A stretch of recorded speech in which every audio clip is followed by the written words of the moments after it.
Oui, vous avez bien lu le titre de la vidéo, vous avez bien vu la vignette. Aujourd'hui, je vais franchir le pas. Je vais faire quelque chose auquel je pense beaucoup de youtubeurs ont déjà pensé sans jamais vraiment oser. Moi, non seulement je vais le faire, mais surtout vous allez me voir le faire en direct pendant cette vidéo. Vous allez me voir tout manipuler. Mais avant qu'on passe à l'acte, j'aimerais que vous partagez mon parcours et mon histoire sur YouTube afin de vous donner les raisons de ce choix. Allez, c'est parti, générique.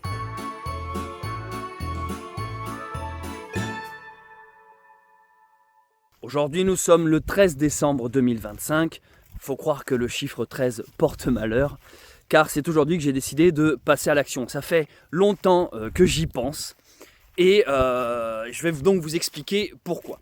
En ce moment, je fais une vidéo par jour sur ma chaîne YouTube. C'est pour ça que j'ai appelé ces vlogs les vlogs de l'Avent. Chaque jour, une nouvelle vidéo jusqu'à Noël. Et alors, est-ce que ça veut dire que ça va s'arrêter? Est-ce que le vlog que vous visionnez, c'est donc le dernier? Pas de panique, vous allez tout comprendre. Désolé pour la qualité de cette vidéo qui sera peut-être pas exceptionnelle. Hein. C'est dans le noir, je suis en train de marcher. Je suis en train de balader mon petit chien. Je fais également les fameux 20 000 pas par jour. Il est 19h passé, bon bref. Plein de trucs et je me suis dit, bon allez, c'est parti Céleste, lance-toi. Ça fait longtemps que tu as ce truc sur le cœur, donc arrête de faire traîner la chose. J'ai commencé sur YouTube il y a environ 14 ans. C'était un 31 octobre, un soir d'Halloween, j'ai publié ma première vidéo. C'était donc en 2011, si je dis pas de bêtises. J'ai publié une web série. Mes premiers pas sur YouTube ont donc été de la fiction. Moi, j'ai toujours voulu faire des films. Quand j'étais gamin, je voulais écrire des histoires. Je faisais jouer les copains. Je voulais faire du montage, des effets spéciaux. Je voulais même être acteur, comédien. J'adorais ça. Et donc, lorsque je me suis lancé sur YouTube, c'était pas le YouTube qu'on connaissait maintenant. À l'époque, il n'y avait même pas d'histoire d'en vivre ou de gagner de l'argent. C'était simplement vraiment voilà, faire des films, raconter des histoires, faire rêver les gens, les faire rigoler, les toucher, les émouvoir. Donc j'avais écrit des scénarios. Et je faisais des petits courts-métrages. Exactement, c'était ce qu'on appelle une web-série. Une web-série, c'est un film découpé en plusieurs chapitres. C'est comme une série actuellement que vous visionnez sur Netflix ou Amazon ou ce que vous voulez. Sauf que c'était pour le web, pour YouTube. Donc on disait ça web-série. C'était un peu plus court, c'était pas des épisodes de 40 minutes à chaque fois. C'était plus autour du 10-15 minutes. C'était les petits sketchs.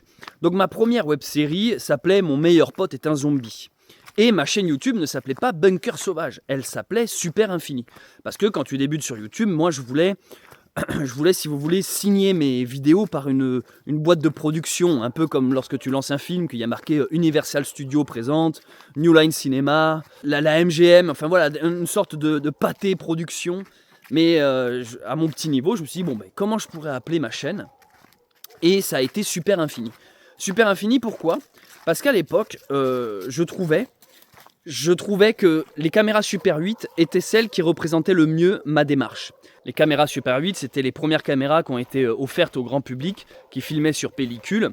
Et donc c'est un peu la première fois que le peuple pouvait aussi réaliser des films. Les caméras Super 8, si je ne dis pas de bêtises, c'était la marque Kodak. Oui, parce que je sais qu'il y a un film qui s'appelle Super 8. Et d'ailleurs, c'est la raison pour laquelle je n'ai pas pu appeler ma chaîne YouTube Super 8. Parce qu'en fait, il y avait le film, mais il y avait aussi la marque. C'est une marque qui existe. C'est comme si tu appelais ta chaîne YouTube Adidas, vous voyez.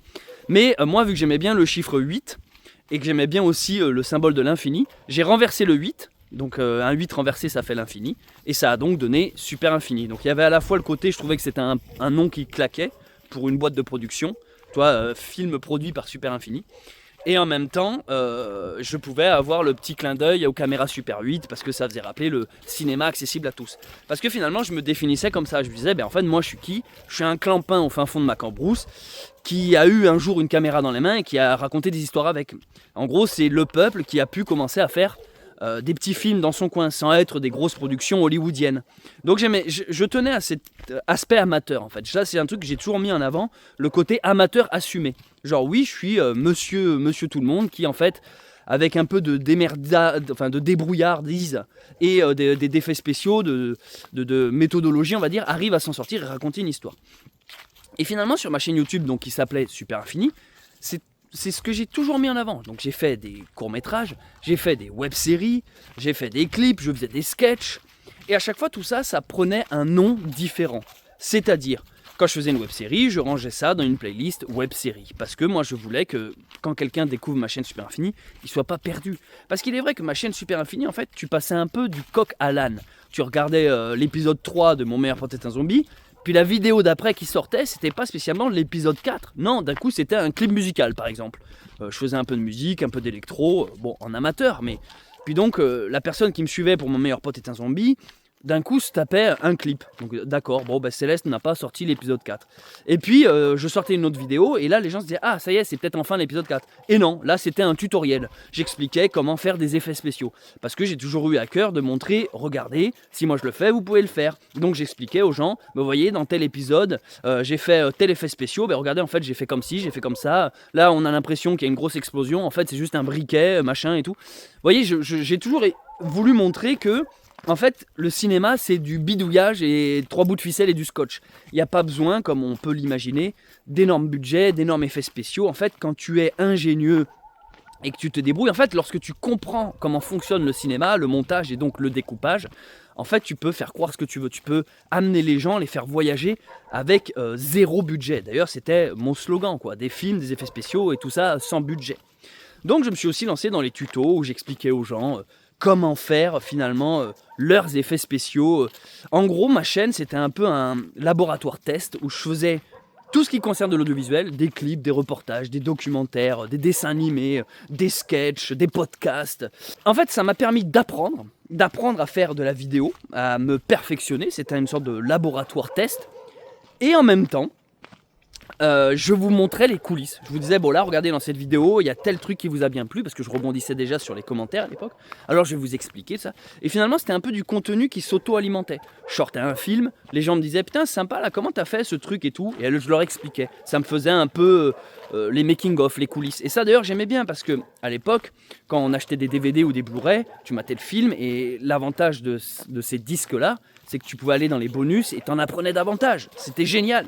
Et moi, j'aimais bien avec ma chaîne YouTube, je me disais, putain, c'est cool, tu vois, tout ça depuis chez moi, en fait, je peux filmer, raconter une histoire et après proposer aux gens les coulisses. Donc ça m'arrivait aussi de faire des commentaires audio de mes propres vidéos. Je balançais le court-métrage et je rebondissais, je disais, bon ben là, vous voyez, on a fait comme ci, on a fait comme ça. Ici, les musiques, c'est un copain qui les a faites, cette musique-là, c'est moi qui l'ai faite et tout. Et donc, j'ai tenu cette chaîne YouTube Super Infini très longtemps. Et dessus, il y avait énormément de concepts. Il y avait, comme je vous l'ai dit, tout était rangé par playlist. Je faisais des courts-métrages, je faisais des clips musicaux, je faisais des sketchs. Et chaque playlist avait des noms. Il y avait la playlist tutoriel, c'était des tutos. Il y avait la playlist film et courts-métrages. Tu matais à chaque fois de la fiction. Donc c'est là où il y avait les web-séries ou même des films uniques. J'en avais fait un, par exemple, qui s'appelait Ambulance. C'est un film un film d'horreur que j'avais fait, qui a super bien marché. Et d'ailleurs, c'est grâce à ce film Ambulance que j'ai été contacté après par un festival et que je suis actuellement membre d'un jury dans un festival de courts-métrages à l'international. Enfin, on reçoit des films qui viennent de partout, hein. Le festival a lieu en France, mais c'est grâce au film Ambulance où je me suis fait remarquer, en fait. Et qu'après, il y a des jurys qui m'ont dit, bah tiens, on aimerait que tu viennes participer à ce festival et tout. Finalement, tout ce parcours n'a pas été inutile, il m'a été grandement utile même. Je suis même certain que parmi vous, beaucoup m'ont découvert à cette période-là, parce que la période Super Infini a duré très longtemps, elle a même duré plus longtemps que la période Bunker Sauvage. Parce qu'en fait, la chaîne YouTube que vous visionnez maintenant s'appelle Bunker Sauvage, mais c'est juste parce que j'ai renommé Super Infini. En fait, j'ai commencé avec Super Infini. Et je me rappelle, j'avais mes premiers abonnés comme ça. J'étais monté à 100, puis 1000 abonnés. Je me rappellerai toujours des 1000. Hein. Quand tu franchis le chiffre symbolique de 1000, c'est quelque chose. Tu te dis, putain, il y a 1000 inconnus qui me suivent. Il y a eu les premiers 10 000, les premiers 20 000, 30 000. Après, je me rappelle, j'avais pas mal stagné. Il me semble qu'à 30 000, ça avait mis beaucoup de temps avant de continuer à monter. Et puis après, c'est en passant sur la chaîne justement Bunker Sauvage que j'ai gagné les 50 000, 70 000 et puis finalement les 100 000 que nous sommes aujourd'hui. Et donc, je continue ma rétrospective. Sur ma chaîne Super Infini, on trouvait donc tout rangé par playlist. Alors, pour vous en énumérer, les plus connus, il y avait les SBRA. Les SBRA, c'était des sketchs. SBRA, qu'est-ce que ça veut dire? C'était une expression à la mode à l'époque. Tu disais SBRé, ça nous faisait marrer. Bon bref, c'était un truc qu'on avait fait avec des potes. Donc en fait, c'était des sketchs absurdes, mais ça nous permettait d'exprimer ce qu'on voulait. On pouvait incarner plusieurs rôles. Dans un sketch, on était des hobbits. Dans celui d'après, on était des boomers. Dans celui d'après, on était des psys qui faisaient des concours. En fait, on incarnait des personnages. Et c'était drôle, c'était très drôle parce qu'on était avec une bande de potes. Et à chaque fois, les sbras, c'était toujours un élan très spontané. Ah putain, ça vous dit pas, on fait un sbra, c'est devenu une expression, qu'on disait tout ça. Putain, ça ferait bien qu'on fasse un sbra et tout. On allait tourner ça, on était les premiers à se fendre la poire, parce que c'est trop marrant, il y avait souvent très peu de scénarios, c'était beaucoup d'impro. On réfléchissait à la blague avant, parce que finalement c'était que des blagues, tout ça, c'était un sketch avec une chute, quoi. Et après on montait ça, et même pendant le montage, on se marrait, on se pissait dessus, parce que des fois pendant le montage, il y avait d'autres blagues qui arrivaient. On disait putain, on n'y avait pas pensé, attends, mais ça, par des effets de montage, je veux dire, tu sais, tu fais la musique qui se coupe, ou alors tu fais un gros plan sur un tel, et c'était des trucs pas prévus. Donc en fait, les sbras, c'était ultra vivant. Mais surtout, c'était tellement inattendu. Je sais que les gens qui nous suivaient pour les sbras, ils savaient que c'était une bande de potes qui se marraient. Il y avait un côté un peu private joke, tu sais, des blagues entre potes, que quand tu fais pas partie du cercle de potes, tu peux pas comprendre. Mais nous, justement, ce qu'on essayait de faire, c'était blague privée entre potes, mais ouvert à tout le monde. C'est-à-dire que si tu débarques là-dedans, t'arrives à te marrer parce que l'énergie humoristique finit par être contagieuse. Donc il y avait les clips, je faisais des clips musicaux. Alors mon premier groupe électro solo s'appelait Minimal Craft. Je sors des vieux noms là, ça me fait rire moi-même. En fait ça c'était génial, je combinais à la fois effets spéciaux et clips. Je composais une musique, j'étais là, ok j'ai fait une petite musique électro. Et après j'étais là, bon il faudrait que je fasse un vidéoclip qui aille avec. Donc à chaque fois j'explorais mon logiciel d'effets spéciaux. Et quand il y avait un effet qui m'intriguait, genre putain c'est marrant ça, on peut rajouter... alors je vous donne un exemple, à l'époque il y avait la stabilisation numérique. C'est-à-dire que c'était les débuts de l'effet stabilisé. En fait, la caméra tremblait et quand tu appliquais cet effet, la caméra tremblait plus. Mais c'était tout nouveau ça. Et du coup, je me disais putain, trop bien. Et en fait, ça me permettait d'aller faire des clips un peu perchés, sans scénario spécialement, mais où j'expérimentais l'effet. Je le poussais un peu dans tous les sens. Donc on avait une sorte de vidéoclip expérimental où moi, en fait, j'apprenais à maîtriser un effet et en même temps, ça me faisait un clip un peu original. Par exemple, c'est avec ces clips que j'ai fait mon premier tracking. Le tracking, ça s'appelle en français le suivi de mouvement. C'est quand par exemple tu rajoutes un effet qu'il n'y a pas dans l'image. C'est comme si là, par exemple, je me rajoutais ici une cicatrice et qu'après quand je bouge mon visage, la cicatrice que j'ai rajoutée suive les mouvements du visage.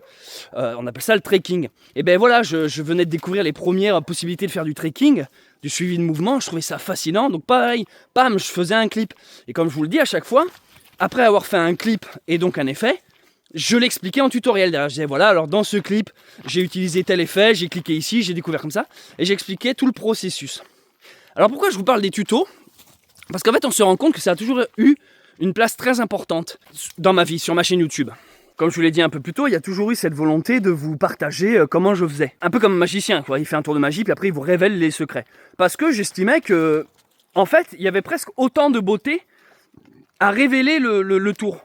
C'est-à-dire que j'aurais pu très bien dire, non, je garde mon savoir pour moi, les gens ont qu'à se démerder, moi j'en ai chié pour découvrir comment fallait faire, et, ils ont qu'à se débrouiller, si j'ai réussi, ils vont réussir. Moi, c'était pas ma philosophie, ça. Au contraire, c'était en mode, je veux montrer aux gens comment j'ai raisonné, le processus qui m'a amené à faire ça et à découvrir cet effet. Comme ça, déjà, ça évite aux gens de galérer, mais surtout, je trouvais presque ça encore plus beau, on va dire. Les gens pouvaient se dire, ah ouais, putain, pas mal, j'avais pas réfléchi à ça. Parce que souvent, dans les effets spéciaux, tu t'aperçois que tu détournes des trucs. Par exemple, il y a un effet qui sert à rajouter, je dis n'importe quoi, un flash lumineux, et tu t'aperçois que si toi tu bidouilles 2-3 effets, eh ben tu peux t'en servir pour faire autre chose, une gerbe de sang, je dis n'importe quoi. Alors qu'à la base, c'est un effet qui permet de faire des flashs. Mais en fait, en bidouillant 2-3 paramètres et tout, tu peux faire comme si c'était du sang qui giclait sur un mur alors qu'il n'y avait pas de sang. Et donc, tu pouvais détourner des effets comme ça. Et ça, je trouvais ça génial. Et c'est ça qui me plaisait en fait, c'est de dire, regardez en fait, la seule limite est l'imagination. J'ai même lancé à ce moment-là une des plus grandes séries sur Super Infini. D'ailleurs, je pense que c'est la série vidéo qui m'a fait, à l'époque je parle, le plus connaître. C'est la série des tutos de A à Z. En fait, quand j'ai vu que les gens étaient vraiment intéressés par le montage, je me suis dit, mais putain, si moi j'ai appris tout seul, je vais expliquer tout de A à Z. En fait, je vais faire les vidéos et les tutos que j'aurais aimé trouver moi plus jeune. Donc, j'ai commencé une série qui s'appelait Apprendre le montage de A à Z. Et j'expliquais tout, en mode ouvrez ce logiciel, vous cliquez ici, vous importez une image, voilà comment régler les aspects vidéo, les ratios, les fréquences d'image, les FPS, tout ça, vous cliquez là, comment utiliser les outils, les cutters, les fondus, les effets, la musique, les sons. Et en fait, j'avais sorti une dizaine de vidéos où j'expliquais vraiment tout le logiciel. Alors, à l'époque, j'utilisais le logiciel Adobe Premiere, qui se dit aussi Adobe Premiere. Et j'étais un des premiers à faire ça sur YouTube francophone, attention, parce que le YouTube américain, ça existait depuis longtemps. Mais sur le YouTube français, j'étais un des premiers à franciser cela. Maintenant, il y en a à l'appel, des gens qui font des tutos sur Adobe ou After Effects. Moi, j'étais un des premiers. D'ailleurs, c'était assez maladroit, ma voix était assez hésitante. J'expliquais aux gens comment faire des effets spéciaux, alors que moi-même, je venais de les découvrir la semaine d'avant. Mais vu que ça avait marché, je me disais, bon si je refais les mêmes mouvements et que je montre aux gens où cliquer, il n'y a pas de raison que ça marche pas pour eux non plus. Et ça a bien marché. Cette série de vidéos, ces tutos ont super bien marché. Ils ont tellement bien marché que, dites-vous, à l'époque j'en étais super fier de ça, il y a un moment donné, sur Internet, pas sur YouTube, sur Google, tu tapais montage vidéo ou Adobe Premiere, c'est quand même une grande marque Adobe Premiere, tu tombais sur moi. J'étais le premier lien, apprendre le montage avec Céleste Grant. Je trouvais ça fou, d'ailleurs j'ai été étonné que j'ai jamais été contacté par Adobe, parce que je leur faisais une putain de pub, gratuitement. Mais c'est-à-dire qu'à un moment donné, en France, j'étais, sur Internet, je répète, le gars qui référençait quand tu voulais apprendre le montage vidéo. C'est d'ailleurs pour ça que cette série a bien marché. Tous les gens qui voulaient se lancer dans la vidéo, ils tapaient juste Adobe ou logiciel de montage, débuter, machin, ils tombaient sur mes tutos. Parce que la particularité de mes tutos, c'est qu'ils étaient vraiment détaillés, tout complet, on va dire. Et voyez, ce truc-là, en fait, on peut s'apercevoir qu'en 2025, je l'ai toujours gardé. Eh bien oui, si vous me suivez, vous le savez, j'ai sorti une formation depuis peu qui est exactement le même truc. À l'époque, j'avais sorti 10 tutoriels pour Adobe Premiere. Là, j'ai sorti 10 vidéos pour apprendre le montage sur smartphone. Alors, j'en profite 2 secondes pour faire mon auto-promo. Là, les amis, on approche de Noël. Si vous n'avez pas encore fait de cadeau, ça peut être une superbe idée de cadeau. Pourquoi pas offrir à quelqu'un la possibilité d'apprendre à faire du montage? Surtout que si la personne n'a pas d'ordinateur, n'a pas de logiciel, pas de panique. C'est le concept de cette formation. Elle fonctionne uniquement sur smartphone. Si vous avez un téléphone qui filme et qui peut télécharger des applications sur Android ou iOS, même les iPhones ça marche, alors ma formation est faite pour vous. Vous pouvez même la prendre pour vous, je dis vous faire un cadeau, mais si vous voulez vous lancer dans la vidéo, c'est l'occasion. Ce sont 10 tutoriels accessibles à tous. Si vous n'avez jamais fait de vidéo, ou au contraire, si vous avez déjà une bonne base, j'explique tout, je reprends de zéro et on fait ensemble du montage pendant 10 heures, parce que c'est à peu près, il y a 10 vidéos, et chaque vidéo dure environ 1 heure. J'explique tout avec mon smartphone, je fais les films avec vous en direct, je vous explique quel matériel avoir, où est-ce qu'il faut cliquer, quelles sont les applications gratuites à télécharger, comment les télécharger, comment les installer, et ensuite je vous montre où cliquer, bref, c'est un cours en ligne. Donc, ces vidéos, où est-ce qu'elles sont? Elles sont sur mon site www.bunkersauvage.com. Ça s'affiche devant vous. Il y a un lien sinon dans la description. Si vous avez la flemme de taper www.bunkersauvage.com, vous cliquez sur le lien, vous arrivez sur mon site. Et là, sur la page d'accueil, il y a une vidéo de présentation. Vous regardez au moins la vidéo, ça ne vous engage en rien. Et dans la vidéo, tout le contenu de la formation est expliqué. Comme ça, vous savez après si cette formation est faite pour vous ou pas. Profitez-en les amis, c'est Noël. J'ai fait un code promo. C'est-à-dire que là, il y a un code cadeau 20. Si vous rentrez ça au moment de valider, vous avez en plus une grosse réduction. Donc profitez-en pour les fêtes. Et si vous l'offrez à des amis, à votre entourage, à votre famille, n'hésitez pas à me le dire. Je serais curieux de savoir s'ils ont été contents de recevoir cela. Donc vous voyez, en fait, même en ayant grandi, même en ayant changé, en fait, il y a toujours cette volonté de vous montrer que ce que je fais, c'est accessible à tout le monde. Si je le fais, vous pouvez le faire. Ça a toujours été là depuis l'origine de ma chaîne YouTube et même avant. J'ai toujours voulu dire, mais attends, si je le fais, pourquoi pas les autres en fait? Il n'y a rien de magique, il n'y a rien d'exceptionnel. Donc voilà, si vous avez un smartphone, et je pense que de nos jours, quand même, tout le monde en a, et que vous voulez vous lancer dans la vidéo, alors après, attendez, c'est pas seulement pour les gens qui veulent être sur YouTube. Je veux dire, il y a plein de gens qui ont un smartphone sans vouloir être youtubeurs, qui ont juste plein de vidéos dans tous les sens, ils savent pas quoi en faire, ils ont des souvenirs de famille, des anniversaires, des mariages, ils ont un stock de photos et de vidéos, ils savent pas quoi en faire. Mais moi je vous propose d'en faire des petits films, des films souvenirs qu'après vous gardez, ou vous pouvez même offrir les films que vous avez montés vous-même. Ou si vous faites une soirée diffusion entre potes, entre familles, tiens regarde ce que j'ai monté nos vacances au ski, bam, vous balancez les extraits. J'explique tout, où trouver les musiques, où trouver les titres, comment faire des effets spéciaux, comment exporter les formats pour YouTube, Instagram, ça. J'explique tout, c'est simple. En fait, je vous montre tout ce que je fais moi, parce que moi c'est mon boulot de faire des vidéos avec un smartphone, et c'est mon gagne-pain accessoirement. Et donc je révèle tous mes secrets dans cette formation. Bref, le lien est juste en dessous, profitez du code promo cadeau 20 et surtout passez de bonnes fêtes. Voilà, c'était l'auto-production, c'est terminé, je reprends mon histoire. Donc sur cette chaîne YouTube Super Infini, comme je vous le dis, il y avait finalement un peu à boire et à manger. Il y avait des web-séries, des clips, des tutos, des sketchs. Et tout ça était rangé dans des playlists. Et alors une autre playlist qui était assez... qui a beaucoup plu, c'est lorsque j'ai commencé à découvrir ce qu'on appelle l'urbex. L'urbex, c'est un peu ce que je fais maintenant. C'est d'explorer des forêts la nuit ou des lieux abandonnés, des vieux bâtiments en ruine. Alors faites attention, cette pratique est réglementée, il y a des lois. Et surtout, elle peut être très dangereuse. Ça peut être, parce que t'aventurer dans des endroits où le plancher ou le plafond n'est pas toujours stable, c'est très risqué, donc faites pas n'importe quoi. Mais en gros, quand j'ai découvert l'urbex, j'étais à fond. Donc j'ai sorti une série de vidéos qui s'appelle Évidence. Et ça aussi, elle a cartonné. Évidence, c'est une série qui a vraiment, vraiment bien marché. Donc c'était encore un nouveau truc que j'ai rajouté sur ma chaîne YouTube. Donc en fait, il y avait beaucoup de vidéos, hein, j'étais très productif. Comme je vous dis, à cette époque-là, j'en vivais pas. Hein. C'était vraiment juste, j'avais une idée, je la faisais. Mais on va dire que les abonnés avaient du mal à s'y retrouver. Parce que tu avais ceux qui accrochaient au bras, au sketch, et ceux qui détestaient l'urbex. Ou l'inverse, ceux qui adoraient l'urbex, mais qui détestaient les sketchs, parce qu'ils trouvaient que ça cassait l'ambiance sérieuse de l'urbex. Parce que c'est vrai que les gens d'un coup se posaient des questions.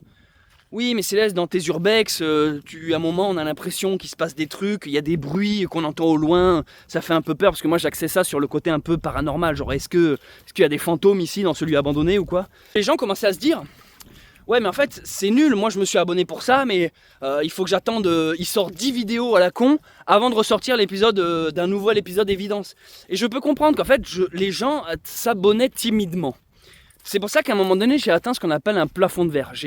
Les gens arrêtaient de s'abonner en fait, parce que j'avais un peu touché le public, mais les gens se disaient ouais bon, il fait pas assez de l'urbex pour être une chaîne d'urbex, il fait pas assez de sketch pour être une chaîne que de sketch, il fait pas assez de court-métrage pour être une chaîne que de court-métrage, et puis alors je parle même pas de ceux qui me suivaient que pour les tutos, alors eux c'était les pires, c'était les plus virulents, parce que vu que les tutos c'était la série qui marchait le plus, eux, quand je sortais autre chose, ils me crachaient littéralement à la gueule. Et ça m'a dégoûté. Ça m'a dégoûté en fait, parce que moi, vu que j'offrais tout ça gratuitement, je comprenais pas quand, si vous voulez, je sortais par exemple un court-métrage que j'avais mis des mois à tourner, j'avais foutu mes tripes dedans, sans budget, mais tu vois, on s'est quand même serré la ceinture pour faire un bon film et tout. Et que le premier commentaire c'était ouais, comment t'as fait tes effets spéciaux, tu sais, en gros les gens s'en battaient les couilles de l'histoire que j'essayais de dire, du message du film. Ils voulaient juste, ouais, comment t'as fait les flammes là à 3 minutes 37, c'est pas mal et tout, tu feras un tuto là-dessus. Et en fait je me suis rendu compte que j'étais bloqué dans un truc où j'étais juste le gars qui montre les effets spéciaux, mais que les gens n'avaient pas envie d'écouter, ils s'en branlaient de mon message de fond, ils étaient juste, on veut te piquer tes idées. Et puis nous emmerde pas avec tes sketchs à la con ou tes musiques expérimentales. On veut juste des tutos. Donne-nous des tutos, donne-nous des tutos. Et ça m'a dégoûté de YouTube. Alors attendez, il y a du vent là, je pense que le son va être dégueulasse. En fait, moi, il faut bien comprendre que... Bon, c'est très prétentieux, mais je me voyais un peu comme un artiste. Je me disais, putain, j'ai des trucs à raconter, je veux faire du beau, quoi. Je veux créer des histoires qui touchent. Et quand en fait, on me ramenait juste à... Montre-nous où t'as cliqué sur ton logiciel... Putain, ça me tuait quoi, ça me tuait. C'est comme si vous voulez, tu passais des mois et des mois sur un tableau, un peintre, de la peinture. Donc là, t'es là, tu fais des effets de lumière et tout, tu te fais chier, ça te prend des mois pour faire un portrait. Et que le jour où tu montres ta peinture à des gens, la première question c'est quel pinceau que t'as utilisé ? Bah c'est un pinceau poilu, qu'est-ce que tu veux que je te dise ? Ah mais c'est pas mal là, ton effet de lumière, c'est quelle peinture ? Ah c'est la gouache 35 jaune...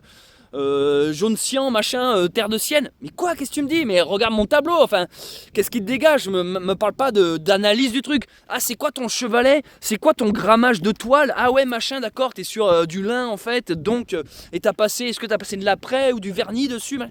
Mais en fait, ça cassait toute la magie. C'est comme si tu allais voir le Seigneur des Anneaux au cinéma, au lieu d'être embarqué dans l'histoire, tu dis juste ah mais attends, c'est du latex, c'est des fonds verts et là il y a quelqu'un qui tire sur les ficelles. Tu vois, au lieu de te laisser emporter dans l'histoire, tu es dans une suranalyse où tu veux juste tout savoir de comment c'est fait. Et ça vraiment, ça m'a miné le moral. Et encore une fois, je vous dis, à ce moment-là, je vivais pas du tout de YouTube, donc ça me tuait. Mais pourtant, je commençais à avoir, sans prétention, une petite notoriété. J'étais passé dans un magazine Première. Alors ça, putain, c'était la grande... Pour moi, c'était le truc ultime. Première, c'est un magazine auquel j'étais abonné qui parle de cinéma. Un magazine que j'ai toujours lu gamin, on m'avait abonné tout petit, parce que quand mes parents ont compris que j'étais passionné de cinéma et tout, ils m'avaient abonné à ça. putain, voilà le moment où moi je passe dans Première. Parce que j'avais fait une interview, je me rappelle du film Les Visiteurs 3. Pas Les Visiteurs en Amérique, hein, Les Visiteurs 3, oui, parce qu'il y avait ça aussi sur ma chaîne YouTube. Je faisais aussi des critiques de cinéma. Qui marchaient aussi bien, les critiques du cinéma. La preuve, hein, je suis passé dans Première avec. Et j'étais un des seuls à avoir défendu le film. Parce que Les Visiteurs 3, pour moi, c'est un film qui est sous-coté. Il a mal été reçu. Je le trouve excellent. Il est aussi bon que les deux autres. Désolé, je le défendrai ce film. Et du coup, j'étais passé dans Première. Il m'avait mis toute une page à l'honneur et tout. Putain, mais là, ça m'avait tellement touché. Surtout que pendant ce temps, moi, à l'époque, je continuais mes études. J'enchaînais les boulots de merde à côté pour essayer de survivre et tout. Parce que, comme je vous le dis, je gagnais pas ma vie. Donc, en fait, que j'ai un peu de reconnaissance m'avait touché, en fait. Tu te dis, putain, mais cool, je suis un clampin dans ma campagne à faire des films avec mes jouets. Parce que mon tout premier film, c'était avec des jouets, Maniacs, pour ceux qui s'en rappellent. Avec des jouets en plastique. Je dis bien mon premier film. C'est-à-dire, c'est pas le premier film que j'ai mis sur YouTube. Je parle, moi, mon premier film. J'avais pris un appareil photo et j'avais fait bouger mes jouets dans ma chambre. Et j'avais fait toute une histoire avec des... J'avais fait un film en stop motion, en animation. C'est-à-dire que mon premier film que j'ai fait, avec de la musique, des titres et tout ça, un vrai film avec un scénario, je me suis directement foutu la barre très haute. J'ai fait un film d'animation. Avec, je crois que j'étais environ à 12 images secondes. Donc tu dois prendre 12 photos pour faire une seconde de film, parce que c'était... un film d'animation, c'est des photos par photo, image par image, de l'animation, du stop motion avec des jouets en fait et des maquettes. Et moi qui avais commencé à faire ça dans ma chambre, qui d'un coup, d'ailleurs j'ai toujours ce souvenir de mes parents qui me voyaient dans la chambre en slip en train de faire bouger mes jouets et qui me disent Céleste, il faut que tu ailles à l'école. Et en fait, ils me voyaient tellement passionné en mode mais attends là regarde quand je bouge ça, si je prends 10 photos que je les mets les unes derrière les autres et tout, le bonhomme bouge tout seul et tout machin, et après avec l'ordi je peux peut-être rajouter du son pour faire une voix et tout. Ils m'ont tellement vu heureux, ils m'ont dit bah écoute allez c'est bon, on va pas à l'école. Je me rappelle il m'avait permis pendant 2-3 jours de pas aller à l'école juste parce que j'étais passionné du film que j'étais en train de faire, de Maniacs en fait. Donc ça après j'ai fini par le sortir sur YouTube, un jour j'en ai parlé, hein, je suis plus pour un tel événement, peut-être les 10 000 abonnés, allez je vous montre mon premier film, j'avais sorti Maniacs et tout, bon bref. Je suis désolé si cette vidéo part un peu dans tous les sens, si elle est pas très bien filmée, si le son est pas toujours terrible, si l'éclairage est foireux et tout. Je suis passionné de vidéos depuis tout petit et le jour où je vous annonce que je supprime tout, c'est la pire vidéo, la plus mal filmée. Bon, je continue, j'avais donc cette chaîne Super Infini qui prenait de l'ampleur mais où j'avais le sentiment d'avoir atteint un certain plafond de verre. J'avais beau créer du contenu à chaque fois nouveau, en me disant bon avec cette nouvelle série de vidéos ça va peut-être ramener encore du public, et non en fait, parce que tous mes anciens abonnés commençaient à devenir ce qu'on appelle des abonnés fantômes, c'est-à-dire ceux qui se sont abonnés pour les tutos. Lorsqu'ils voyaient que je sortais une nouvelle vidéo et que ce n'était pas un tuto, ils cliquaient même pas dessus, ils disaient non je m'en fous, moi je veux un tuto.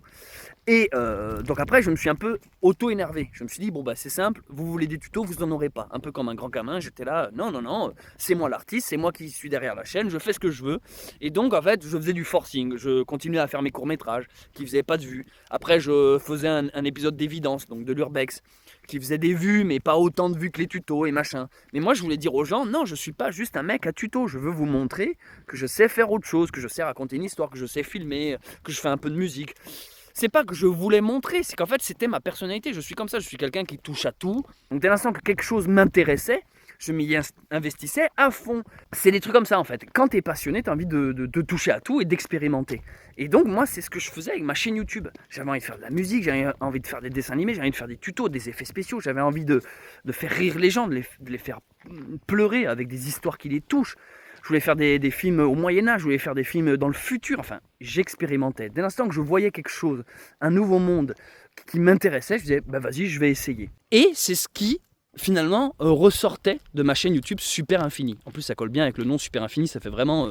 c'est infini, la quantité. Tu vois, il y avait un côté création infinie, quoi.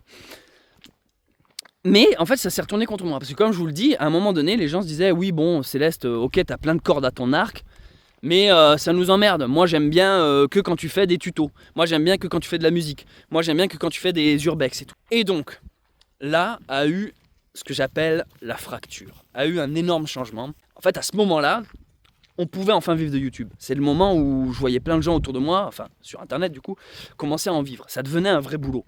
Et moi quand je vous le dis, pendant des années, c'était pas un boulot, je gagnais pas d'argent. Mais là je voyais que c'était une possibilité. Je me suis dit, putain attends, en vrai, si je m'y fous à fond, il y a moyen de vivre de YouTube. Et là, je serais aux anges.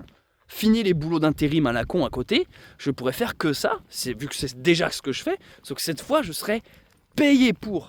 Je gagnerais mon argent avec ça. Quand j'ai commencé à comprendre qu'on pouvait vivre de YouTube, je me suis dit, il faut que je remette de l'ordre sur cette chaîne YouTube qui est partie un peu dans tous les sens. Ma personnalité touche à tout, finalement est géniale, car ça me permet de toucher à tout. Mais pour les gens qui me découvrent, ça devient brouillon. Tu débarques sur une chaîne YouTube qui s'appelle Super Infini et tu n'arrives pas à définir exactement qu'est-ce qui se passe. Moi, j'avais l'impression que les gens allaient finir par comprendre que, en fait, sur Super Infini, on suit Céleste Grant qui fait des films, qui réalise des trucs. Donc, à chaque fois, on le découvre dans un nouvel univers, dans un sketch, dans un clip.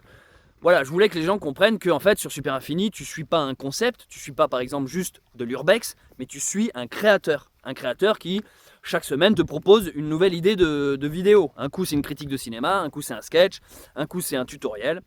Mais je voyais que j'avais beau essayer de me convaincre, c'est pas comme ça que ça marche. YouTube, les gens qui te découvrent ont besoin d'identifier très vite de quoi parle ta chaîne, pour savoir s'ils s'abonnent ou pas. Si tu es une chaîne de cuisine, ok, j'aime la cuisine, je m'abonne. Si tu es une chaîne de mécanique, ok, j'aime la mécanique, je m'abonne. Vous voyez ce que je veux dire? Si tu es une chaîne que de critique de cinéma, ok, vas-y, j'aime bien, oui, allez, je m'abonne. Mais moi, c'était un peu tout ça à la fois. C'était un peu en fonction des idées de vidéos qui me passaient dans la tête. J'ai dû faire un choix. Je me rappelle, à cette époque-là, j'étais déjà en contact, je commençais à rentrer en contact avec certains autres petits youtubeurs.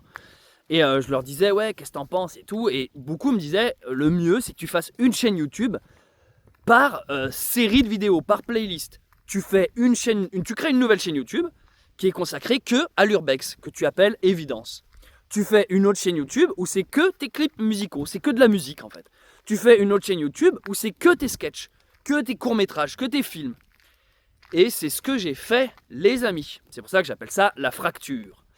À ce moment-là, en fait, j'ai donc créé plusieurs chaînes YouTube qui finalement étaient le même concept que ma chaîne YouTube Super Infini. Sauf que sur ma chaîne Super Infini, tu devais aller naviguer dans les différentes playlists pour avoir toutes les vidéos rangées par thème.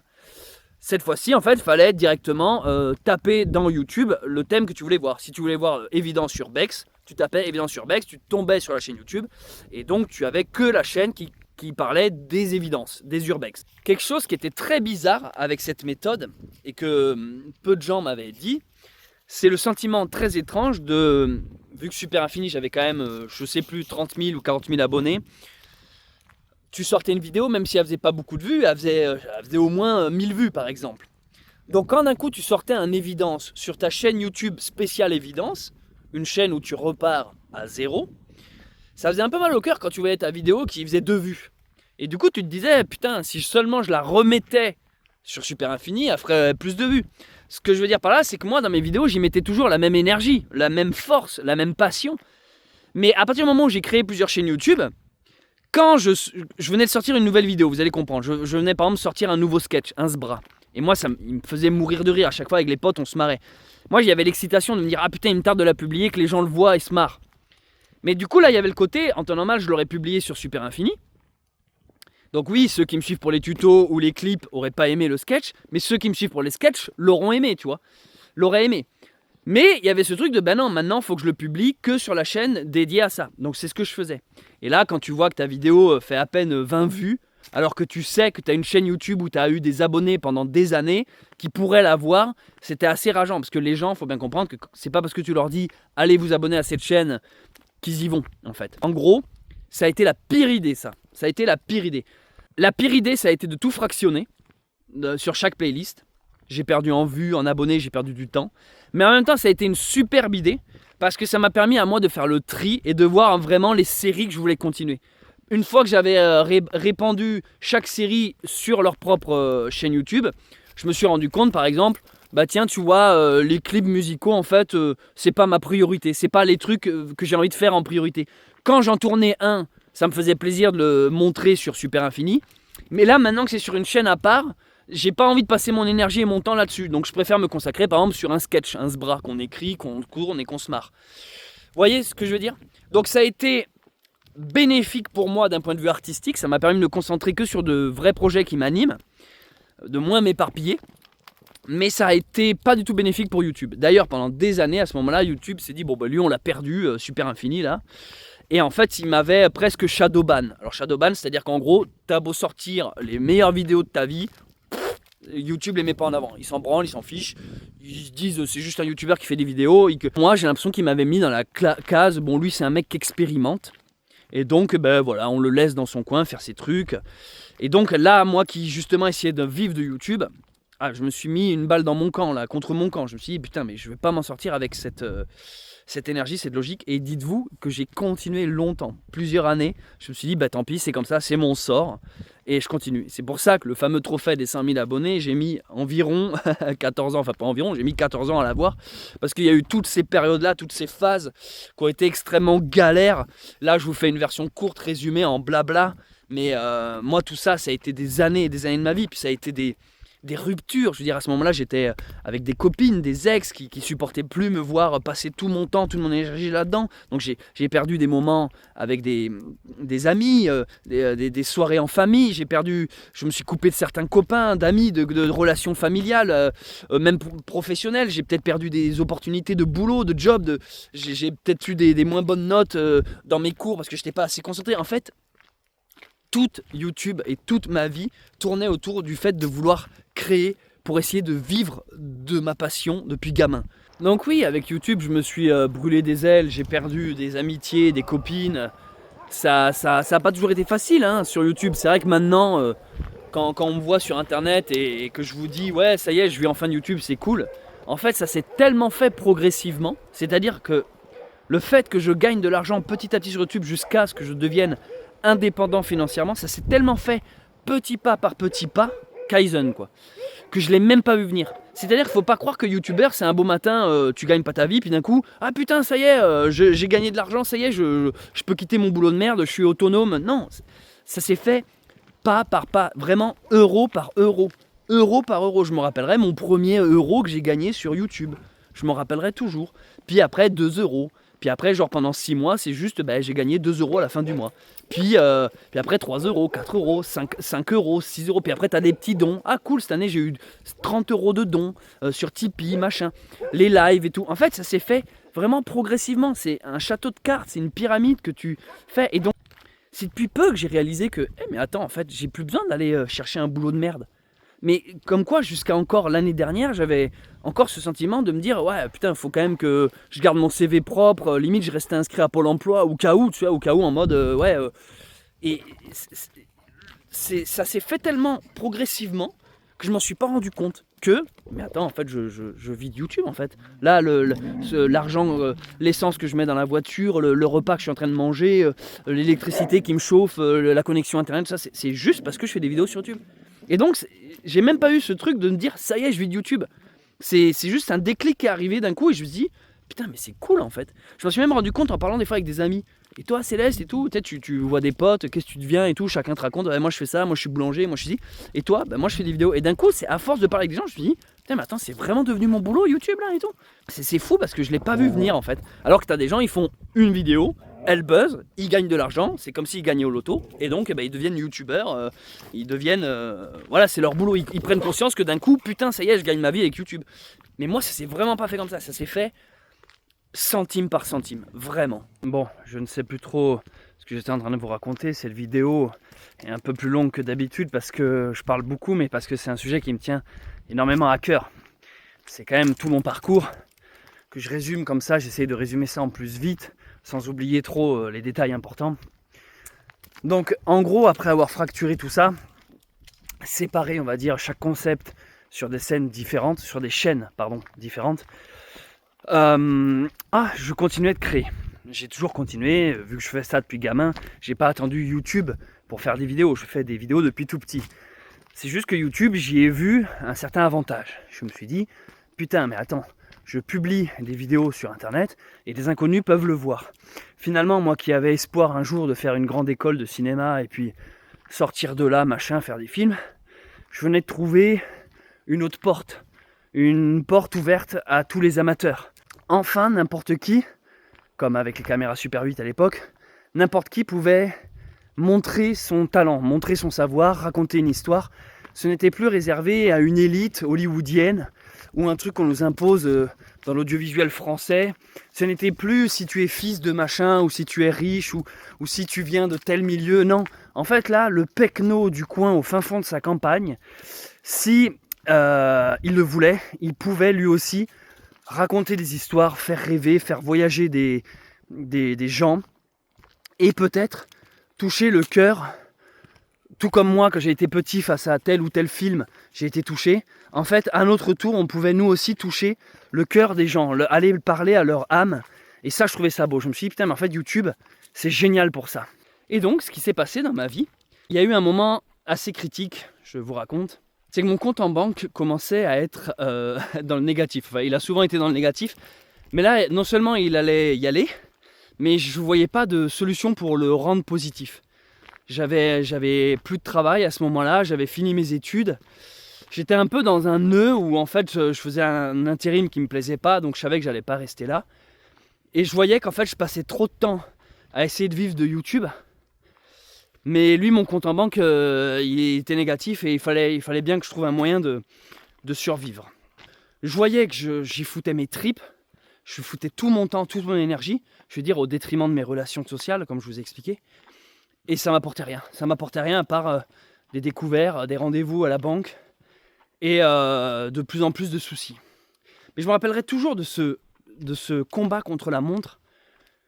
Je vivais à Toulouse. Et j'étais là, genre comment je vais payer mon loyer à la fin du mois.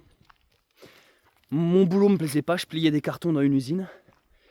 Et YouTube me rapportait plus rien. J'avais séparé mes chaînes à droite à gauche et... Enfin, me rapportait rien quoi. Et du coup j'étais là en mode, putain, c'est quoi la suite en fait?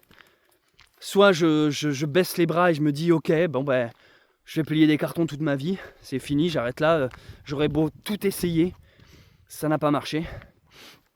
Et en même temps, je rageais au fond de moi quand je voyais des contenus de merde médiocres qui perçaient, qui réussissaient et tout. Et je me disais, mais putain, pourtant je suis pas plus con qu'un autre, quoi. Alors que là, quand je voyais les débilités qui perçaient, ça me dégoûtait encore plus. Et donc, ce dégoût, cette rancœur m'a amené dans ce que j'appelle la période grain de sel. Donc à ce moment-là, c'est la première fois que j'ai renommé ma chaîne. Je l'ai arrêté de l'appeler Super Infini. J'ai supprimé, j'ai fait clic droit modifier. Et je l'ai appelé grain de sel. Alors grain de sel, vous savez, c'est comme l'expression quand tu dis ouais, tu viens mettre ton grain de sel, tu viens mettre ton avis qu'on t'a pas demandé.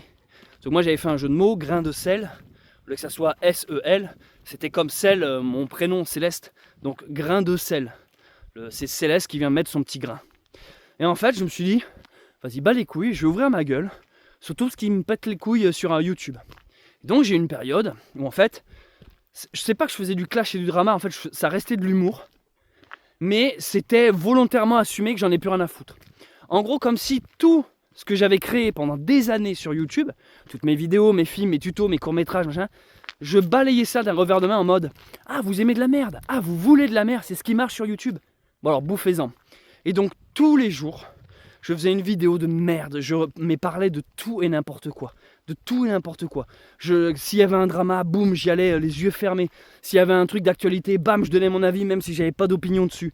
Bam, bam, bam. En fait, j'essayais d'exister. Alors oui, on pourrait se dire, ah ouais, en fait, tu voulais vraiment le buzz. Non, je voulais pas le buzz. Comme je vous l'ai dit, il y avait une situation d'urgence qui fait que je me suis dit, il faut vraiment que je trouve à bouffer. Il faut vraiment que je trouve de l'argent parce que je vais pas m'en sortir, ou il faut que j'abandonne la vidéo et que je fasse un boulot dans lequel j'étais malheureux. Donc, si vous voulez, j'ai essayé de tout foutre de mon côté, toutes les chances de mon côté. Et le pire, c'est que ça a marché. Ça m'a donné raison. En fait, à partir du moment où j'ai fait des grains de sel, ça a été libérateur de quelque chose. En fait, les grains de sel m'ont sorti de l'image YouTube friendly. C'est-à-dire que pendant des années, je jouais le mec cool qui voulait être apprécié. Salut tout le monde, je m'appelle Céleste, abonnez-vous, c'est cool ici, on va apprendre à faire des effets spéciaux, machin. Ah ouais, machin.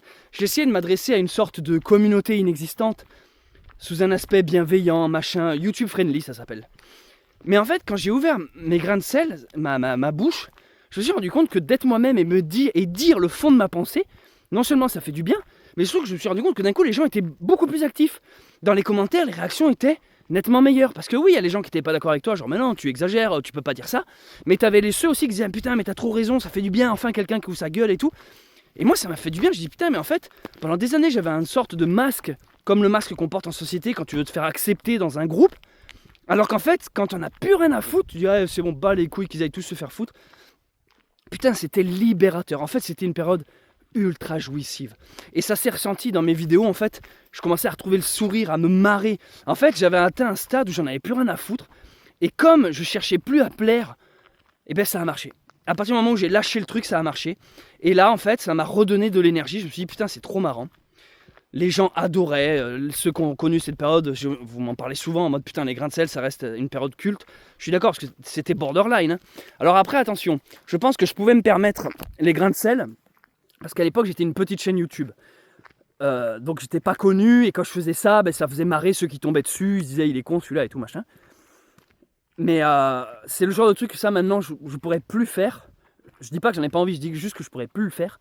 Parce qu'en fait, maintenant, dès l'instant que tu ouvres ta bouche sur YouTube sur des sujets un peu tabous ou des sujets délicats, des sujets houleux, c'est trop clivant en fait et tu te fais démonter. Tu vois, quand tu commences à avoir une grosse communauté en fait, le moindre sujet un peu piquant, putain, tu te fais démonter. Donc quand tu abordes des sujets délicats, tu as intérêt à faire ça de manière beaucoup plus intelligente, propre, calme, que comme les grains de sel où je disais ah faut pas mettre les pieds dans le plat, j'y vais en bombe atomique, j'y vais les pieds joints, tu vois ce que je veux dire. Moi c'était un peu ça, en fait, il y avait un côté taquin cherche merde, mais c'était genre bon c'est céleste, ça va, c'est humoristique, c'est pas bien méchant. Il y avait le côté c'est pas bien méchant, ça reste gentillet, drôle, un peu piquant, c'est salé, un grain de sel, c'est le but.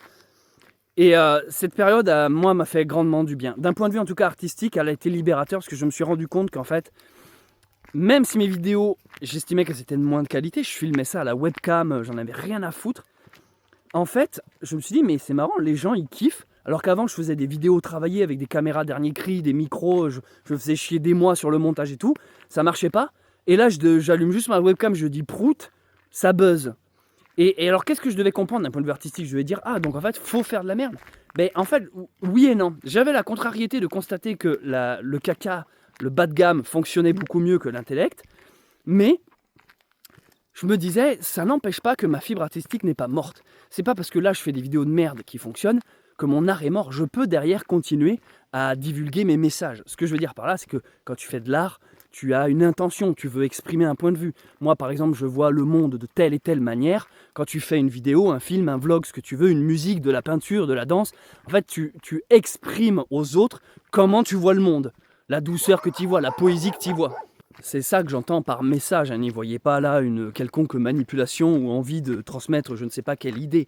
Je dis juste qu'un artiste, quand il crée, en fait, il donne une vision du monde. Steven Spielberg, quand il fait Jurassic Park, s'il y met telle sensibilité dans son film, c'est parce qu'en fait, il veut passer tel message. Ça peut être n'importe quel message, hein. Un message écologique, un message humain, le thème de la famille, de l'amitié. Vous voyez, ce que je veux dire, c'est que la création, que ce soit de la musique, de la peinture, de la sculpture et tout, en fait, c'est tu donnes une vision de ta vision du monde, de ta manière de voir les choses en fait. On dit souvent que l'art est politique, je ne suis pas d'accord. Tu peux faire des choses qui ne sont pas politisées. Mais en tout cas, l'art n'est pas neutre, ça c'est sûr. L'art n'est pas neutre, mais j'ai envie de dire, c'est un autre débat. Mais moi en tout cas, c'est ça que cette période grain de sel m'a fait réaliser. Je me suis rendu compte que je pouvais faire la forme, on va dire, de la qualité. Putain, je suis en train de me faire attaquer par des clébards. Je pouvais faire de la qualité moins bonne, donc la forme, mais le fond pouvait être toujours travaillé. Et ça a été un énorme déclic, en tout cas dans ma vie artistique, mais aussi dans ma vie humaine en fait. Parce que ça a été une leçon que j'ai pu appliquer aussi au quotidien. Je parle en dehors de YouTube. Tout simplement, être soi-même. Dire ce qu'on a sur le cœur. Ne pas chercher à plaire à tout prix. En fait, sois toi-même et tu plairas aux gens à qui tu mérites de plaire, tout simplement. Et ça, mais ça a changé mon rapport au monde, mon rapport aux autres. Bref, vous vous rendez pas compte à quel point ça m'a fait grandir, ça m'a éveillé. Ça m'a tellement fait grandir qu'à un moment donné, je me suis rendu compte que les grains de sel, c'était bien sympa, mais c'est pas l'œuvre que je voulais laisser de moi sur Terre. J'ai pas envie qu'à la fin de ma vie, on se dise « Ah, c'est toi le connard qui faisait des vidéos de merde, qui crachait sur tout le monde et tout ». En fait, on dit souvent sur YouTube qu'on a la communauté qu'on mérite. Et je voyais bien que quand tu fais des vidéos qui parlent que de négatif, que de critiques, que de clash, même sous couvert d'humour, mais quand tu vas orienter ton travail artistique avec des guillemets sur de la violence, même de l'humour, mais si tu veux, tu vas être résumé à ça à la fin. Tu vois, si toute la vie tu fais le clown, bon bah à la fin on va se dire bah c'était un clown. Tu vois, c'est même pas méchant, hein, c'est un constat. Si toute ta vie tu t'es boulanger, à la fin de ta vie on va te dire bon bah c'était un boulanger, tu vois. Moi je me suis dit bah en fait grain de sel c'est une phase nécessaire. C'était une sorte de crise d'adolescence, mais numérique. Ouais c'est ça en fait. C'est genre comme si je cherche ma personnalité en repoussant tout le reste, mais ça m'a permis de me trouver en fait. Et à ce moment-là est arrivé le fameux Covid, le confinement. Et au moment du confinement, ça tombe bien, j'en avais un peu marre des grains de sel. C'était sympathique 5 minutes, on s'est bien marré. C'est vrai que ça m'a reboosté ma chaîne, en fait j'ai regagné des abonnés, je commençais à gagner quelques petits euros, mais rien de bien sérieux pour en vivre. Mais comme je dis, est arrivé le confinement, où ma chaîne s'appelait toujours Grain de sel au moment du confinement. Et là, je me suis dit, bah tu sais quoi Céleste, t'as toujours été un gosse de la nature, de la forêt, campagnard, t'as toujours grandi dehors en fait. Pourquoi tu parlerais pas de ça? Pourquoi tu parlerais pas de ce que t'as sur le cœur en fait? Tout comme tu faisais les grains de sel mais avec plus de douceur. Plutôt que de faire des grains de sel un peu virulents, fais des grains de sel simplement sur ta vie, ta vision des choses, sur un tel événement qui se passe, si tu as envie de parler de ta spiritualité, ton rapport à la foi, ton rapport à la nature, aux animaux, machin. Et c'est ce qui a donné la chaîne Bunker Sauvage en fait. Ça a été tout le parcours, tout le processus. Je me suis dit, ben oui, c'est ça en fait. Sois toi-même, c'était la leçon que j'avais tirée de tout ça. Sois toi-même, mais tu n'es pas obligé d'être dans le spectacle du grain de sel, virulent, ce qu'on pourrait dire. Tu peux être aussi simplement Céleste, tout simplement. Arrêter de chercher à vouloir incarner un personnage, que ce soit en étant comédien, acteur dans les films que tu faisais plus jeune, que ce soit sous l'image d'un humoriste avec les sketchs, que ce soit sous couvert d'un compositeur avec les musiques que tu faisais, que ce soit sous les traits d'un enseignant avec les tutos que tu faisais. En fait, sois juste toi-même, sois juste Céleste. Et ça a donné la chaîne Bunker Sauvage. Alors pourquoi Bunker Sauvage, ce titre? C'est parce qu'au moment du confinement, j'étais donc dans une maison de campagne. Et cette maison, vu qu'on la voyait, on m'y voyait moi confiné dedans, en fait, je disais que cette maison était un bunker. Et vu que c'est un bunker qui était en pleine forêt, c'était genre le Bunker Sauvage. Et ça a donné le nom de la chaîne. Et après, je l'ai laissé, ce titre, parce qu'en fait, j'aime bien ce que ça signifie, j'aime bien le mot. Bon bref, j'aime bien Bunker Sauvage. Ça s'est appelé Super Infini, puis Grain de sel, puis Bunker Sauvage. Si un jour je change encore de nom, ce sera simplement Céleste Grande, mon nom et mon prénom. À partir de là, à partir du confinement et finalement à partir du moment où j'ai été moi-même, où j'ai commencé à m'ouvrir sur divers sujets, des sujets en plus des fois que je n'osais pas aborder, je me disais putain mais ça, qui sait que ça va intéresser? Puis j'essayais timidement, ma vidéo faisait pas beaucoup de vues, mais par contre, les interactions étaient beaucoup plus intéressantes. Les gens qui regardaient la vidéo, qui prenaient le temps, commentaient, ils étaient touchés. Ça ramenait des débats. Moi après ça m'inspirait, quand je voyais un commentaire je disais ah ouais c'est marrant ça, j'avais pas vu ça sous cet angle. Donc ça me permettait de refaire une autre vidéo où je pouvais approfondir le sujet, répondre aux commentaires. Et en fait petit à petit j'ai trouvé mon rythme. Et puis finalement, après le confinement, j'ai commencé à aller faire mes randos. Alors des randonnées ça faisait longtemps que j'en faisais, mais on va dire que j'ai commencé à les mettre en vidéo, à filmer. Et puis c'est là que j'ai commencé à utiliser mon smartphone, où je me suis rendu compte que finalement j'avais pas besoin de me faire chier avec beaucoup de matériel, que pour simplement livrer son cœur, un simple téléphone suffisait. Et puis après, la suite, peut-être que vous la connaissez. Ça a fait mes grandes aventures, les chemins de Saint-Jacques, Stevenson, le Messager, le Pionnier, Tandem, Pinsuit, Baluchon. Ça a donné des vidéos de rando, où en fait je pouvais aborder différents thèmes, et associer tout ce que j'aimais, être dehors, avec vous, faire une vidéo, parce que ça reste toujours ma passion, faire des musiques, mais tout ça enrobé sous une forme un peu plus cohérente, c'est-à-dire une forme alignée, enfin, avec moi-même. Voilà à peu près tout mon parcours sur YouTube. Donc, je vais supprimer ce soir les chaînes YouTube qui existent toujours. Oui, les amis, vous l'aurez compris, je vous ai parlé dans cette vidéo qu'à un moment donné, j'ai fractionné ma chaîne Super Infini. Donc il y avait une chaîne qui s'appelle Évidence, où je mettais que l'urbex dessus. Il y avait la chaîne qui s'appelle Oxo, où je mettais tous mes clips de musique dessus. Et il y avait aussi une chaîne qui s'appelait et qui s'appelle Céleste Grande, simplement. Il y a une chaîne YouTube là, c'est pas Bunker Sauvage, hein. Il y a une chaîne YouTube qui s'appelle Céleste Grande, où dessus je mettais mes films. Tous mes films, mes courts-métrages, ma fiction. C'est tout ça que je vais supprimer ce soir. et je vais le faire avec vous. Alors pourquoi je supprime ces chaînes? C'est parce qu'en fait je suis tellement devenu actif sur Bunker Sauvage, donc finalement anciennement Super Infini, que je me suis rendu compte que je n'y vais plus sur ces chaînes. Je n'y vais plus. Pourtant les commentaires continuent d'exister. C'est-à-dire qu'il y a toujours des commentaires de gens qui ont commenté, là il y a une semaine ou deux. Il y a toujours des gens qui tombent sur ces vidéos et qui sont actifs. Alors pas beaucoup actifs, mais il y a des gens. Mais voilà, en fait c'est pour moi. C'est une époque tout ça, où j'avais séparé mon contenu. C'est une époque dans laquelle je ne me retrouve plus. Je préfère, disons, tout rassembler au même endroit. Ma chaîne Céleste Grande, sur laquelle il y a mes films et mes courts-métrages, je vais la supprimer ce soir avec vous. Parce que maintenant, mes histoires et mes aventures, je les partage avec vous sur cette chaîne YouTube Bunker Sauvage. Ma chaîne Oxo, où je fais de la musique, en fait, ça sert à rien que ça soit un projet séparé, car maintenant, je fais mes propres musiques pour mes propres vidéos dans mes vlogs. Et je me régale, et je me rends compte que j'ai pas besoin que ça soit séparé sur une chaîne à part. Donc je vais la supprimer ce soir. Et ma chaîne Évidence, où je fais de l'urbex. C'est parmi toutes les chaînes éclatées, c'est celle qui a chopé le plus d'abonnés. Et on me demande souvent de la suite de ces épisodes. Évidence, j'en suis très content, c'est un format que j'adore. Et en fait, ça m'a tellement titillé toujours de continuer à faire des évidences, mais j'ai pas envie de les faire pour la chaîne Évidence. En fait, je me dis que si un jour je refais des évidences, de l'urbex, j'ai envie de le partager ici sur cette chaîne YouTube Bunker Sauvage sous la forme d'un vlog, parce que finalement des évidences c'est quoi? Ce sont des vlogs, et donc il n'y a aucune raison que ces vlogs là soient séparés des autres vlogs.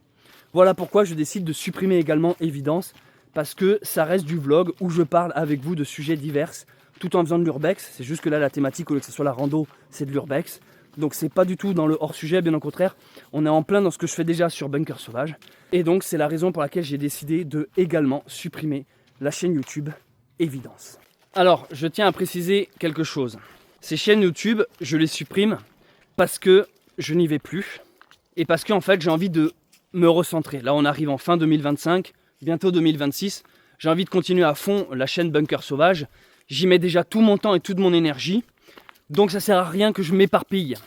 Et ce truc-là, je m'étais toujours dit, je le ferais, mais j'attendais de franchir le pas. J'étais pas prêt à me dire, vas-y, je supprime tout ce que j'ai fait, parce que supprimer ces chaînes, il faut bien comprendre que c'est supprimer 14 ans de travail.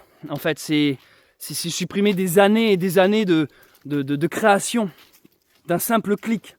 Donc c'est quelque chose, ce n'est pas rien. Mais je me suis rendu compte que maintenant, Bunker Sauvage, c'est devenu moi, c'est devenu Céleste Grande, et c'est devenu aussi une chaîne sur laquelle je suis actif. C'est une chaîne qui maintenant, pour le coup, je peux le dire, me permet de gagner ma vie. Je ne gagne pas des milliers et des cents, je le rappelle, parce que quand on dit ça, les gens ont l'impression qu'on est milliardaire. Je ne gagne pas des milliers et des cents, mais je gagne suffisamment pour survivre en fait. Et surtout survivre avec ma famille et mon enfant. Et finalement, j'ai envie de me concentrer là-dessus et de ne plus m'éparpiller. Puis surtout que ça sert à rien que je me mente à moi-même. Imaginons que demain, je tourne un nouvel épisode d'Évidence, la série de l'Urbex. Vous croyez vraiment que je vais avoir envie d'aller le partager sur une chaîne qui rame, où il n'y a pas beaucoup de gens, que j'ai pas animé pendant des années? Même YouTube, ils vont se dire, tiens, il existe encore lui. Ça sert à rien. Je crèverais d'envie de vous la montrer à vous, ma communauté, là où vous êtes principalement. C'était, comme je disais un peu plus tôt, je pense pas que stratégiquement c'était la meilleure idée de séparer les chaînes. J'en ai eu besoin pour mon parcours personnel, mais maintenant ça sert plus à rien. Donc, je vous le dis, je vais supprimer ces chaînes, et c'est pas impossible que de temps en temps, une vidéo qui existe sur une de ces chaînes, par exemple un épisode d'Évidence, je vous le montre ici sur Bunker Sauvage. Donc en fait, rassurez-vous, si vous étiez abonné à ces chaînes fantômes, le contenu peut se retrouver de nouveau sur Bunker Sauvage. Et si j'estime que j'ai envie de le partager, je le repartagerai avec vous. Mais là, si vous regardez cette vidéo, ça veut dire qu'au moment où je vous parle, ou au moment où vous entendez cette phrase, ces chaînes-là viennent d'être supprimées. Je les ai déjà supprimées. Là, on va le faire ensemble, vous allez voir. Donc si vous regardez cette vidéo, c'est que je l'ai publiée sur Bunker Sauvage. C'est que ces chaînes YouTube n'existent déjà plus. C'est que j'ai franchi le pas. Donc on va faire ça ensemble dans quelques secondes. Mais j'avais besoin de tout vous expliquer, tout ce parcours, pour vous faire comprendre que ce n'est pas n'importe quelle action que j'effectue ce soir.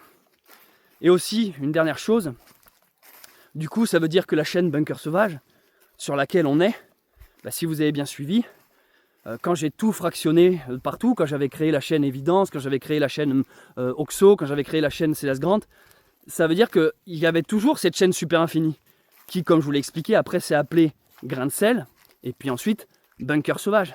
Et donc en fait, cette chaîne Bunker Sauvage, en fait, c'est ma racine, c'est l'original, c'est de là que tout a commencé. C'est pour ça qu'en fait, c'est celle-ci que je garde. Parce que là, on pourrait très bien se dire, je supprime Bunker Sauvage et toutes les autres et je garde juste Évidence, par exemple. Mais non, en fait, je tiens à garder celle avec laquelle j'ai commencé mes premiers pas sur YouTube. Et de plus, au final, j'ai réussi à ranimer quelque chose que l'on croyait éteint. C'est-à-dire que les abonnés fantômes, comme je vous en ai parlé un peu plus tôt, c'est-à-dire des gens qui te suivaient pour un type de contenu, mais qui ne venaient pas voir le reste, j'ai réussi à les finalement ranimer. C'est-à-dire que vraiment, ceux qui suivaient pour les tutos, bon, ils ont compris que Bunker Sauvage, maintenant, c'était de la rando. C'est pas demain la veille qu'il allait avoir un tuto. Mais encore, je dis ça, il y a ma formation qui existe. Mais ils se sont soit désabonnés d'eux-mêmes, soit ils ont fini par adhérer au nouveau contenu. Ils se sont dit, ah bah tiens, finalement, Bunker Sauvage, j'aime bien. Donc j'ai fait un tour de force, un tour de maître que je ne pensais pas possible et que la plupart de mes collègues me disaient, c'est pas possible. Ils me disaient, si tu as commencé comme ça, tu peux pas maintenant prendre un virage à 180 degrés. Et si, je l'ai fait, ça m'a demandé du temps, mais j'ai réussi. Et d'ailleurs, la plus belle victoire de ça, c'est le fameux trophée des 100 000 abonnés. Comme je vous le dis, c'est pas une fin en soi, c'était pas mon but ultime, mais c'est une reconnaissance. Quand j'ai commencé YouTube, tu pars de zéro. Quand j'ai publié ma première vidéo en ligne, et forcément tu y penses, tu dis est-ce qu'un jour j'atteindrai par exemple ce chiffre symbolique des 100 000. Et après les 100 000 c'est quoi? Vous le savez, c'est le million. Tu vois, ça paraît inatteignable. Et pourtant le 100 000 on l'a fait. On l'a fait cette année, pendant notre aventure Baluchon, ensemble. Et tout ça m'a fait dire, Céleste, maintenant c'est Bunker Sauvage. Ça sert plus à rien, tes chaînes, Évidence, machin. Je le sais au fond de moi que j'irai pas dessus. Et en fait, je reviens finalement à mes premiers amours. Si sur cette chaîne YouTube j'ai envie de vous parler demain de miel, je ferai une vidéo ici. Si j'ai envie de vous parler de châtaigne, je ferai une vidéo ici. Si j'ai envie de vous parler d'urbex, je ferai une vidéo ici. Si j'ai envie de vous parler de jeux vidéo, je ferai une vidéo ici. Si j'ai envie de vous parler de parentalité, je ferai une vidéo ici. En fait, c'est ça la chaîne Bunker Sauvage. Enfin, les gens suivent Céleste Grant et non pas juste une chaîne qui propose un seul type de contenu. Finalement, mon objectif, ce que j'essayais de faire avec Super Infini, je vous en ai parlé plus tôt, ce que je pensais que les gens allaient comprendre, à se dire mais en fait on ne suit pas juste un thème ou un type de contenu, on suit une personne dans son quotidien. J'ai enfin réussi à le faire à partir du moment où j'ai été tout simplement moi-même. C'est la leçon et la morale à retenir de tout ça. À partir du moment où j'ai été enfin droit dans mes pompes, droit dans mes idées et que je vous ai parlé le cœur ouvert, j'ai réussi à ranimer une chaîne qui était morte, une chaîne qui était éteinte, une chaîne qui était shadowban, une chaîne qui était fantôme, alors qu'énormément de collègues youtubeurs me disaient c'est pas possible, repars de zéro, ça sera le mieux. Combien de youtubeurs m'avaient dit ça? Repars de zéro, efface tout et repars de zéro. Et j'ai hésité, énormément de fois j'ai hésité. Mais voilà, j'ai persisté, j'ai pas baissé les bras et peut-être qu'il y a eu un peu de chance aussi, mais voilà, toutes ces années ont enfin fini par être récompensées avec, bien sûr, le fameux trophée des 100 000, mais ça c'est qu'un trophée, c'est surtout récompensé par votre présence, vous êtes de plus en plus nombreux, c'est récompensé par le rêve de gamin que j'avais, qui était que peut-être un jour je pourrais vivre en faisant des vidéos. Ben oui Céleste du passé je te parle, oui, tu vis actuellement, tu fais des vidéos et c'est ton gagne-pain, t'as réalisé ton rêve de gosse en fait, génial. Donc j'ai même trouvé l'amour, j'ai trouvé une femme, j'ai fondé une famille, enfin tout ça grâce à internet, grâce au fait que j'ai pas lâché, donc il est temps maintenant de me concentrer pour cette nouvelle année qui arrive, 2026, uniquement sur Bunker Sauvage, comme je l'ai toujours fait finalement, et de supprimer ces reliques du passé qui n'ont plus lieu d'être. Mais comme je vous le disais, rassurez-vous, peut-être que les épisodes d'Évidence, j'en republierai certains sur cette chaîne YouTube, mais ça me fait quand même quelque chose. Allez, trêve de blabla, on va passer à la suppression. En face de vous, voici l'application YouTube Studio. C'est via elle qu'on va supprimer toutes mes anciennes chaînes YouTube. Donc je clique dessus. Nous voici sur la chaîne Oxo, avec 1688 abonnés. Regardez, je clique ici. Je vais donc sur le compte Google, juste ici. Ça m'amène sur mon compte Google Oxo, ici. Bonjour Oxo. Vous voyez ici un peu plus bas, on voit toutes mes chaînes YouTube. Ils appellent ça des comptes de marque. On a donc Évidence, Urbex, on a Céleste Grant et on a Bunker Sauvage. Je clique sur gérer le compte. Je descends tout en bas et là j'ai supprimé votre compte de marque. Vous pourrez supprimer définitivement votre compte de marque et l'ensemble des données je supprime. Ça me demande un mot de passe, c'est logique, c'est une sécurité. Je vais donc le rentrer. Suivant. Vous ne pourrez sans doute pas récupérer toutes les données de ce compte. Sur ce compte, les animations ne pourront plus accéder. Tous les animations seront supprimées. La chaîne associée sera supprimée. 13 vidéos seront supprimées. Oui, je reconnais que je suis toujours redevable des frais liés à toutes les transactions financières. Oui, je sais supprimer ce compte Google et toutes les données qui sont associées. Bim. Allez, c'est parti. Salut Oxo. Et voilà. Waouh. Bah dis donc, ça fait le tri. ça fait le tri. Allez, on va continuer avec donc évidence. Je clique dessus. Supprimer le compte. Ou vraiment supprimer évidence. La chaîne associée sera supprimée. 13 vidéos mises en ligne seront supprimées. Oui, je reconnais, machin, oui. Allez, salut évidence et Urbex. Ouf, c'est chaud ici, il m'a pas demandé mon code de confirmation. J'ai pas intérêt à me gourer et effacer Bunker Sauvage. Allez, il n'en reste plus qu'un. La chaîne Céleste Grant. 25 vidéos, chaîne supprimée. Oui, je reconnais. Oui, je souhaite supprimer. Allez, adieu, la chaîne Céleste Grant. Voilà les amis, on vient d'effacer les 3 chaînes YouTube. Évidence, Oxo et Céleste Grant. Il me reste plus à présent que Bunker Sauvage. Tiens, au passage, tant que je suis sur mon application du téléphone, je vous montre, aujourd'hui j'ai fait 22 000 pas, 264. C'est environ 15 km, 900 calories et 4 heures de marche. Alors je sais pas si en bas là, les valeurs c'est exact, mais en tout cas je peux vous dire que le nombre des pas sur cette application il est assez précis. Donc voilà, j'ai fait mon quota des 20 000 pas pour la journée, tout en tournant cette vidéo. Eh bien les amis, ça me fait quelque chose. Vraiment, ça me fait quelque chose parce que j'ai commencé le tournage de cette vidéo en me disant bon, je vais vite fait parler de ma chaîne YouTube, mes anciennes chaînes et les supprimer. Mais en fait, d'avoir partagé avec vous à cœur ouvert tout ce parcours, ça m'a rappelé tout ce que j'ai traversé, tout ce que j'ai vécu. Et finalement, qu'on supprime ça ensemble, enfin, je sais pas, ça fait vraiment quelque chose. Ça peut sembler ridicule, hein, c'est peut-être un détail pour vous, mais en tout cas pour moi, ça veut dire beaucoup. Elle était facile celle-là. Mais voilà. En fait, je me sens même soulagé. Je me dis, parce que ce sentiment d'être fractionné, c'est un peu perturbant quand tu fais un truc, que tu t'enfonces dans un chemin et tu te dis, putain, il faudra que je m'occupe des autres chaînes et tout. En fait, ça fait des années que j'arrêtais pas de me dire ça, qu'il y avait cette petite voix qui me faisait dire, il faudra que je ressorte une vidéo sur telle chaîne, il faudra que je ressorte une vidéo sur telle chaîne. Mais en fait, faut que j'arrête de me mentir à moi-même. Je passe tellement de temps sur Bunker Sauvage, c'est tellement mon activité principale que ces autres chaînes, non, jamais j'allais y retourner. Donc là, ce soir, pouf, je me sens soulagé. Et genre, ça y est, j'ai l'impression d'être redevenu quelqu'un d'aligné. Genre, je suis pas fractionné, je suis juste Céleste. Je suis sur la chaîne Bunker Sauvage. Et si j'ai de nouvelles idées de concepts, des nouvelles idées de vidéos, je les ferai ici sans remords, sans scrupules et sans avoir besoin de disperser mon contenu. Et ça me fait un sentiment, ouais, j'avoue, de soulagement. Voilà les amis, je sais pas si cette vidéo était passionnante ou intéressante. Il y avait beaucoup de moi-je, forcément, c'était égocentré sur moi, vu que je vous ai partagé mon histoire, mon parcours. Je vous remercie de l'avoir suivi, d'avoir visionné cette vidéo. N'hésitez pas à me dire dans les commentaires, juste en dessous, j'essaye de lire tous les commentaires, si vous m'avez connu à telle période, avec quelle chaîne YouTube vous m'avez découvert, surtout quelle vidéo vous a aussi donné envie de vous abonner et de me suivre. Ça, c'est un truc que j'adore toujours, lire.